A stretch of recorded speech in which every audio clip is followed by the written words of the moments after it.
గత వైసీపీ ప్రభుత్వం వాలంటీర్లను దిక్కుతోచని స్థితిలోకి నెట్టివేసిందని AP deputy CM Pawan Kalyan ఆసక్తికర వ్యాఖ్యలు మరోసారైతే చేశారు.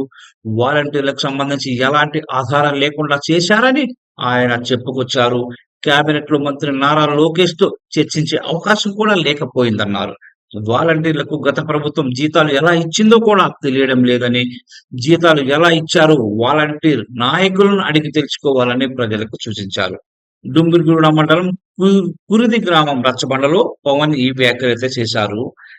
వాలంటీర్ల పేరుతో ప్రభుత్వ ఉద్యోగాలని చెప్పి మాయ చేశారని, 25,000 కోట్లు దోచేశారని పవన్ అయితే మండిపడ్డారు. ప్రజలకు సేవ చేయడానికి వాలంటీర్లను తీసుకుంటున్నామని చెప్పి పార్టీ కోసం పని చేయించుకున్నారని విమర్శలైతే గుప్పించారు. వాలంటీర్ వ్యవస్థకు డాక్యుమెంట్ గాని, జీవో గాని ప్రభుత్వం దగ్గర లేదని, రాష్ట్రంలో వాలంటీర్ వ్యవస్థ ఉన్నట్లు అధికారికంగా ఎలాంటి ఆధారాలు లేవని ఆయన చెప్పుకొచ్చారు.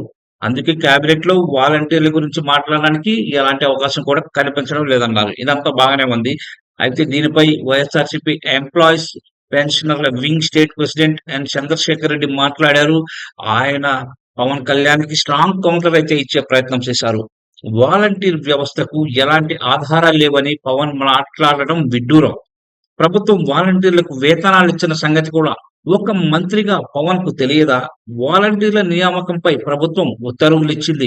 ఎంత వేతనం ఇవ్వాలో కూడా స్పష్టం చేసింది. డిప్యూటీ సీఎంగా ఉండి పవన్ అబద్ధాలాడడం హాస్యాస్పదం. దేశంలో ఎక్కడా లేని విధంగా వాలంటీర్ వ్యవస్థను జగన్ తీసుకొచ్చారు. కోవిడ్ సమయంలో వాలంటీర్ల సేవలు వెలకట్టలేనివి. వాలంటీర్లపై చంద్రబాబు, పవన్, టీడీపీ నేతలు చెప్పేవన్నీ అబద్ధాలే. వాలంటీర్లకు ఇచ్చిన హామీని నెరవేర్చాలి. 10,000 వేతనం ఇచ్చి తీరాల్సిందే. పవన్ కలిసేందుకు వాలంటీర్లు వెళ్తే పోలీసులు పెట్టి జులుం ప్రదర్శించారు. వాలంటీర్లకు ఏం చేయలేకపోతే చేయలేమని చెప్పండి.